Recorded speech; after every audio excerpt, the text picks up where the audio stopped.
Asifai kwa Ikulu wakati unakanyaga kamua, na mimi pia niangalie kwengine, niangalie nitafanya vipi, sio ama namna gani?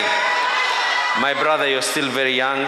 You have the love not only of the people, you have the love of our party leader who looks at you as a son, and I am confident that your journey did not stop at you being a governor of Mombasa. I am confident you're destined for other things in this country. Tutashikana mkono na baba tuweze kuangalia nchi vile tutakavyoiendesha pamoja, ama namna gani? Bora tu tukiingia tusiwe ni watu wa lawama. Lawama, lawama, lawama, lawama. Baba, it is now my humble pleasure. I want to restate this. All we do is in your footsteps, and all it is that we have done is we have done in following your agenda. You have been a guide to me. Kwa wale wenye kuniuliza kwa nini saa zote Raila Amolo Odinga, na mimi nawauliza kwa nini si Raila Amolo Odinga. Baba, karibu uweze kuongea na watu wa Mombasa. Thank you very, very much.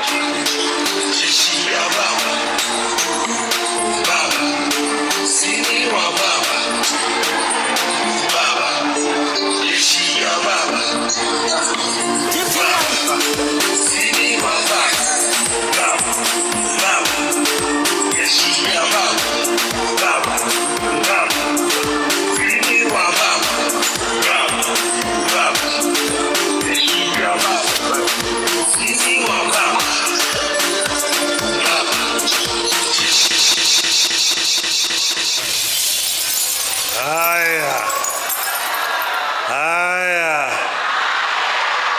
Mombasa hoye!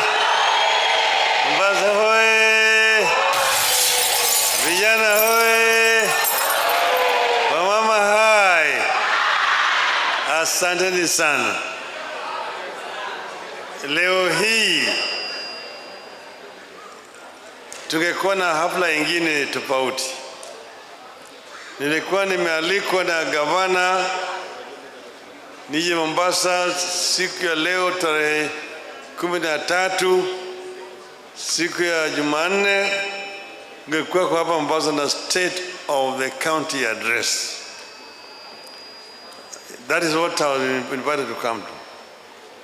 Alafu jana akanipiga simu akaniambia mimi kwa bahati mbaya speaker alikuwa ameenda Afrika Kusini, amepeleka mgonjwa huko na hajarudi. Akaniambia mimi lakini niko na hafla nyingine muhimu zaidi, moja ya ku launch the school feeding program, na nyingine ni ya scholarship, launch scholarship in the afternoon. Are you ready to come? Still I said I will come. Baba, mimi nikaja.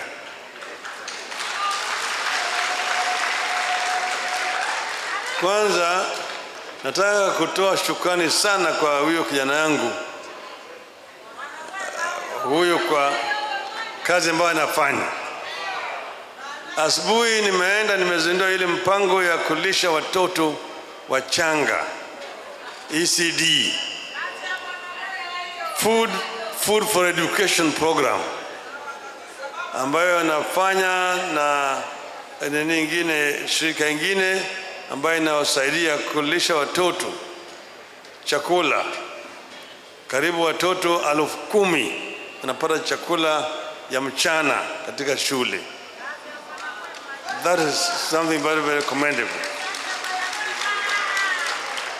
Alafu sasa nimekuja kwa hii hafla ya kuzindua hii mpango ya scholarships, 400 children or students for 4 years in high school. Hii ni hongera sana sana sana kwa huyo kijana yangu. Amesoma vizuri, amefundisha vizuri, amefuata nyayo ya yule aliyetoka hapa, Mheshimiwa Ali Hassan Joho. Maana yake elimu ni kitu muhimu sana, kuanzia shule ya msingi. Sababu ukisoma ile manifesto ya ODM na ya Azimio, tuliweka manane sana kwa mambo ya elimu. We say that there are 5 fundamental human rights which are enshrined in our constitution. Katiba yetu imeweka hizo 5, haki 5. Ya kwanza ni haki ya maisha, the right to life. It's enshrined in the constitution. Usiue mtu yeyote, kila mtu ana haki ya kuishi. Pili, the right to food, haki ya kupata chakula. Kila mwanadamu akona haki ya kupata chakula. Mtu yeyote asilale na njaa kwa ukosefu ya chakula. Tatu, ni haki ya afya, right to good health. Kila mtu ana haki ya kuwa na afya safi, na akiwa mgonjwa apate matibabu hata kama yeye hana pesa. 4, ni haki ya elimu, haki ya kupata elimu, right to education. Kila mtoto ambaye anazaliwa katika taifa letu, hata kama wazazi hawana pesa, apate nafasi sawa na watoto wengine ya masomo, kuanzia nursery, primary, secondary mpaka chuo kikuu, kulingana na kipawa cha Mwenyezi Mungu. Ndio sababu sisi kama Azimio katika ile manifesto yetu tulisema watoto watasoma bure kuanzia chini mpaka juu. Na tulijua hiyo pesa itatoka wapi. Hayo yote yale ambaye huyu gavana anafanya hapa na serikali ya Mombasa hapa ni muhimu sana. Kisha kwamba watoto wachanga wanaweza kupata elimu sawa sawa, wanapewa chakula mchana ili afya yao iwe sawa, na vile vile wanaweza kuwa na akili timamu ya kusoma vizuri. Pili, wale watoto ambaye wamepita mtihani lakini hawana karo ya kuendelea na masomo yao, ameingia pale sasa, yeye anatoa scholarship kwa watoto kusoma bure kwa gharama ya serikali ya county ya Mombasa. Commendable. Sasa kitu kingine ambayo sema hapa muhimu zaidi ni mambo ya kutolaumu yule ambaye wewe umefuata. Hii siasa ya lawama ni siasa mbovu. You should not blame your predecessor. Ukishika tamu ya utawala, endelea na kazi pale ambayo umeshika.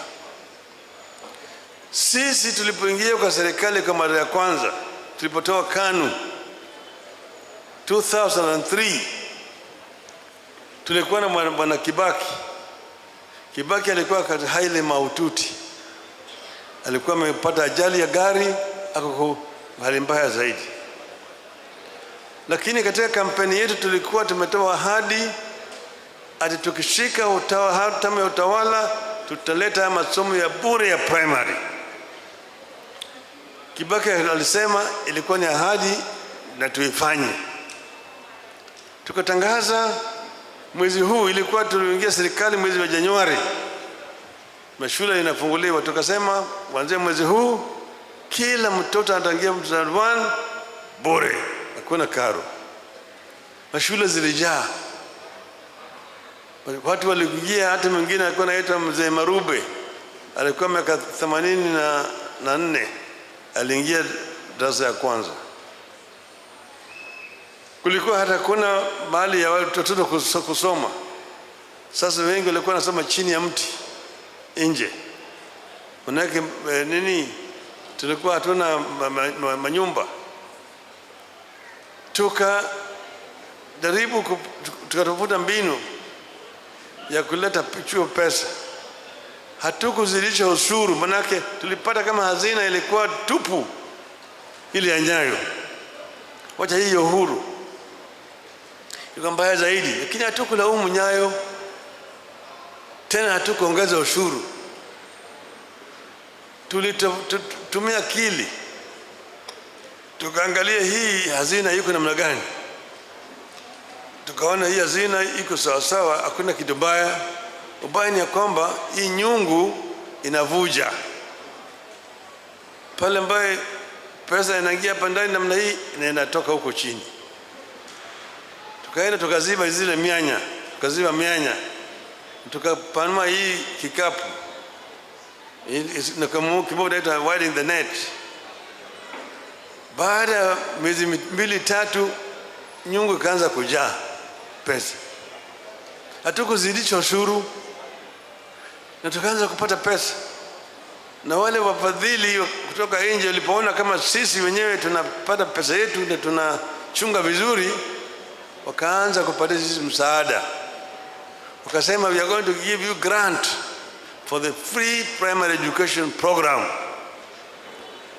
DFID Uingereza wakaleta pesa, USAID ya Marekani wakaleta pesa, Wajerumani wakaleta pesa, Sweden wakaleta pesa. Na hiyo pesa walikuwa naleta ilikuwa ni grant, hapana mkopo.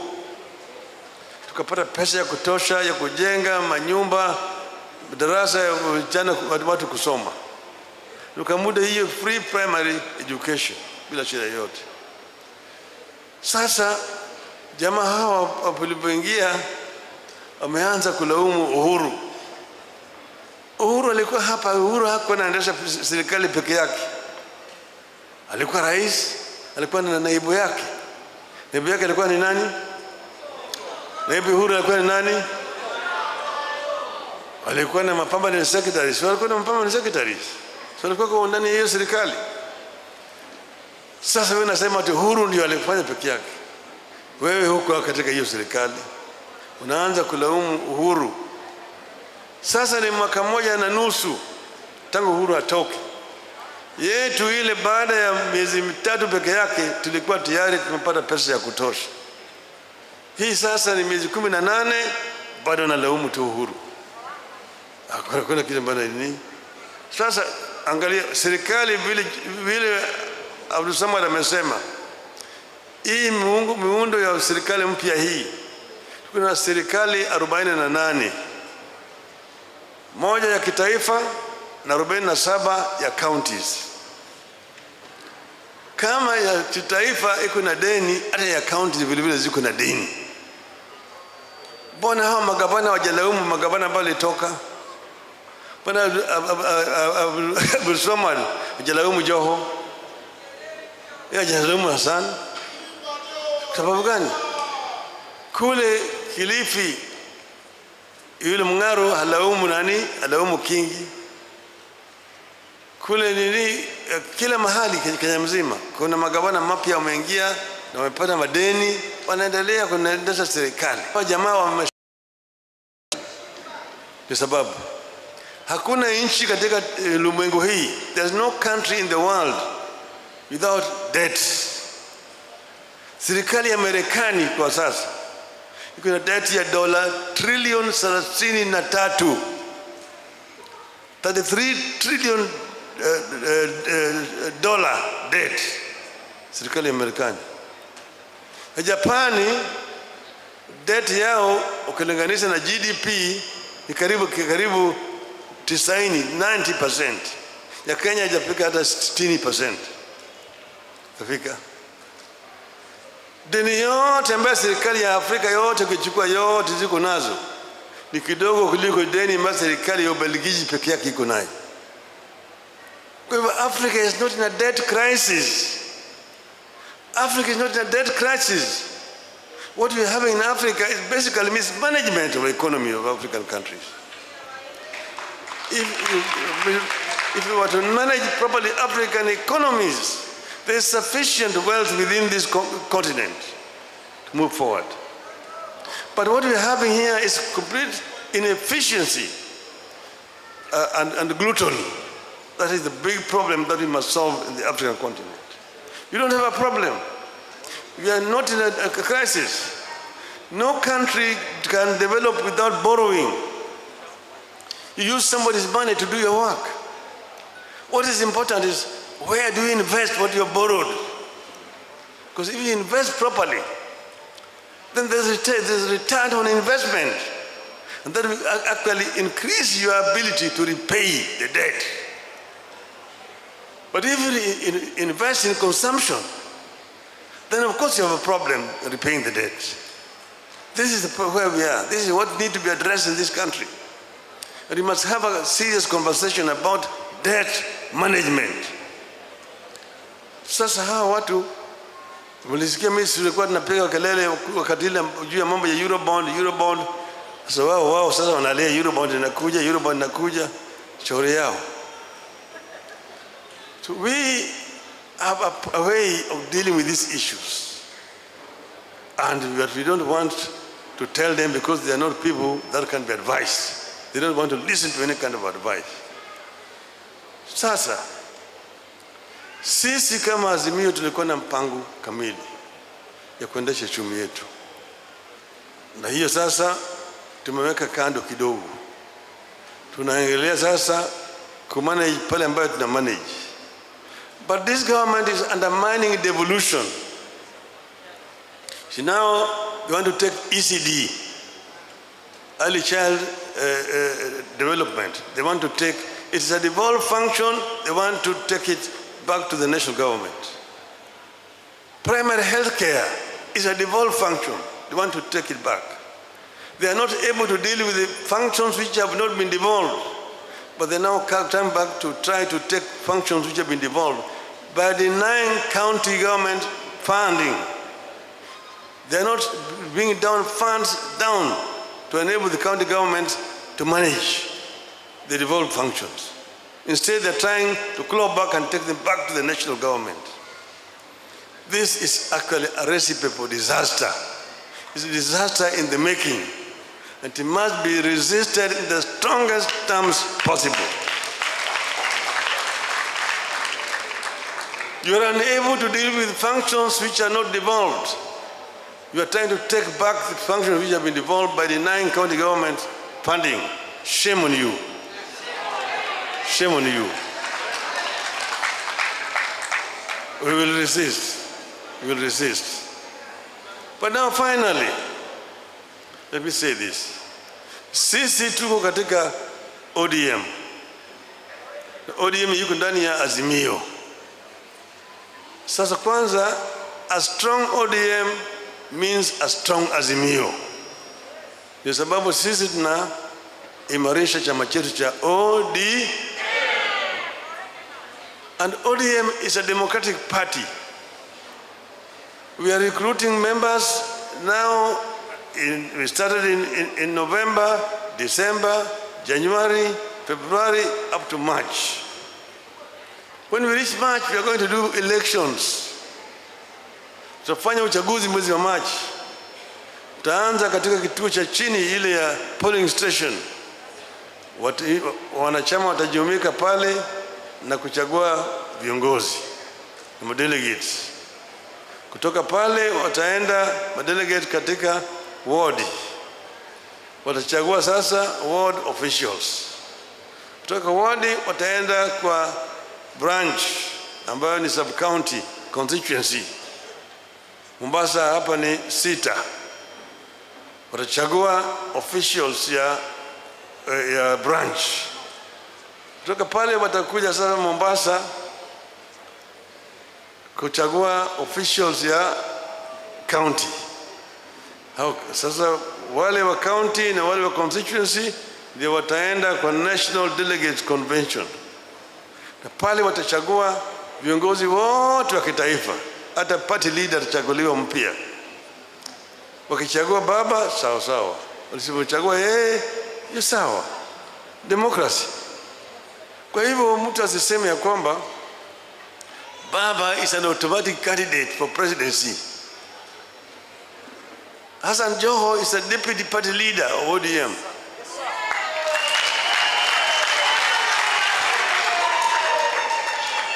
Oparanya is a deputy party leader of ODM.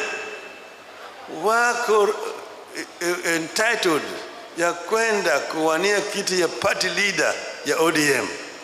Sitoshi, hata candidate ya ODM ya presidential is on the table.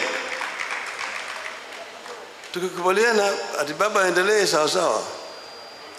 Wakiona baba anachoka sasa akae kando, mwingine jaribu sawa sawa.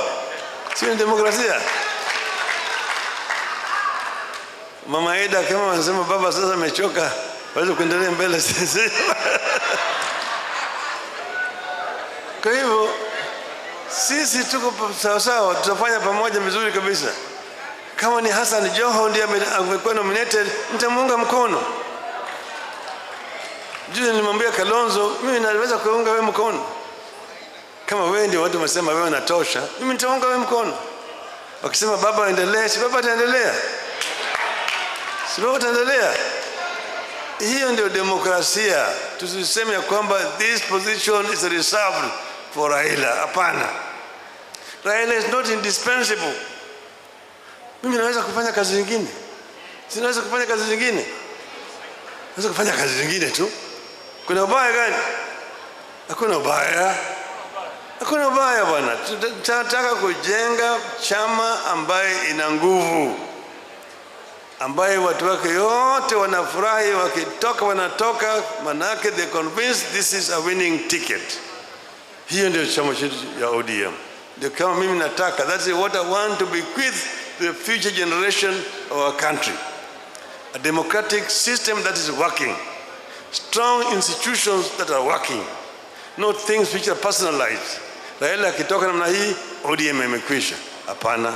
ODM itakuwa manake Joho atakuweko, Paranya atakuweko, watu wengine watakuweko, wote watakuwa hapo. Busamo atakuweko, Machele atakuweko. Sasa tunaenda vizuri. Baba endelea siendelee. Endelea siendelee.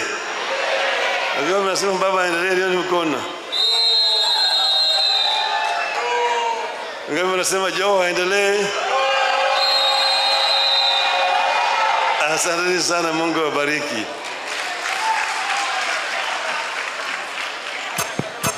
Asante sana. Twendeni. Naomba tusubiri tafadhali. Naomba tusubiri kidogo tu, tunataka kuonyesha hii cheki yetu tafadhali.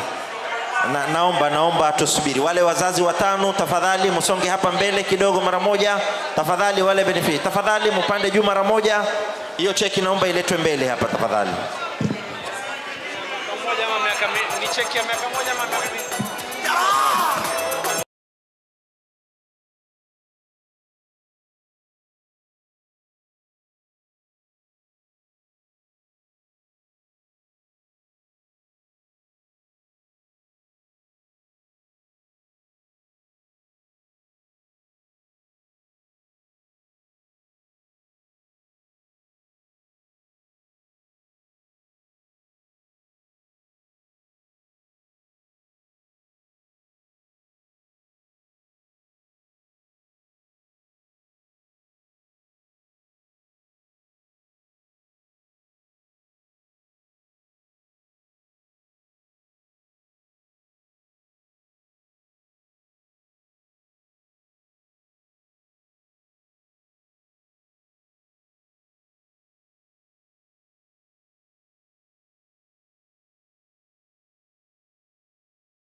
Kidogo DJ, hiyo ndio dummy check yetu. Hii ni ya mwaka mmoja tu peke yake. Ni scholarship ya mwaka mmoja. Na mwaka ingine mpaka wanafunzi watakapomaliza miaka yao 4. Tumeelewana? Gavana hoye! Baba hoye!